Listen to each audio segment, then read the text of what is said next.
ವಿದೇಶದಲ್ಲೇ ಇದ್ದುಕೊಂಡು ಪ್ರಜ್ವಲ್ ರೇವಣ್ಣ ವಿಡಿಯೋ ಬಿಡುಗಡೆ ಮಾಡಿರುವಂತಹ ವಿಚಾರಕ್ಕೆ ಸಂಬಂಧಪಟ್ಟಂತೆ ಚಿಕ್ಕಬಳ್ಳಾಪುರದಲ್ಲಿ ಮಾಜಿ ಸಿಎಂ ಎಚ್.ಡಿ. ಕುಮಾರಸ್ವಾಮಿ ಅವರು ಹೇಳಿಕೆ ಕೊಟ್ಟಿದ್ದಾರೆ.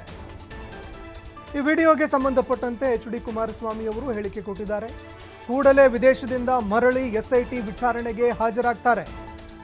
ಈ ಕೂಡಲೇ ಅವರು ವಿದೇಶದಿಂದ ಮರಳುತ್ತಾರೆ, ಎಸ್ಐಟಿಯ ಎದುರು ವಿಚಾರಣೆಗೆ ಹಾಜರಾಗ್ತಾರೆ.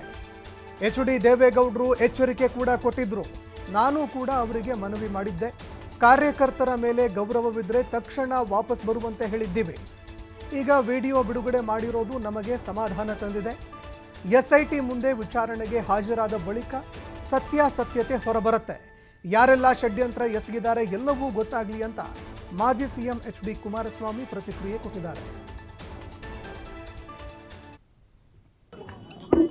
ನಮ್ಮ ರಾಷ್ಟ್ರೀಯ ಅಧ್ಯಕ್ಷರು ದೇವೇಗೌಡರು ಮತ್ತು ನಾನು ಎಲ್ಲೇ ಇದ್ದರೂ ಬಂದು ಎಸ್ಐಟಿ ಹಾಜರಾಗಿ ತನಿಖೆಗೆ ಸಹಕಾರ ಕೊಡಬೇಕು ಅಂತಕ್ಕಂಥ ಒಂದು ದೇವೇಗೌಡರು ಎಚ್ಚರಿಕೆಯೂ ಕೊಟ್ಟಿದ್ದಾರೆ.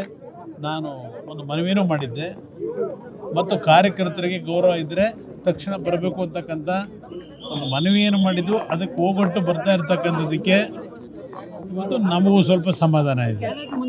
ಅದರಿಂದ ಮುಂದಿನ ದಿನಗಳಲ್ಲಿ ಪ್ರಕ್ರಿಯೆಗಳೇನಾಗಬೇಕು ಆಗುತ್ತೆ. ಸರ್, ನನ್ನ ವಿರುದ್ಧ ಷಡ್ಯಂತ್ರ ಮಾಡಿದರೆ ಎಲ್ಲವನ್ನು ನಾನು ತನಿಖೆಯಲ್ಲಿ ಅವೆಲ್ಲ ಹೊರಗಡೆ ಬರಬೇಕು. ಸತ್ಯಾಂಶಗಳೇನಿದೆ, ಯಾರ್ಯಾರ ಪಾತ್ರಗಳು ಏನಿದೆ, ಇದೆಲ್ಲ ಹೊರಗಡೆ SITಯ ತನಿಖೆ ಈಗೇನು ಮಾಡ್ತಾ ಇದ್ದಾರೆ, ನೋಡೋಣ ಎಲ್ಲಿಗೆ ತಂದು ನಿಲ್ಲಿಸ್ತಾರೆ.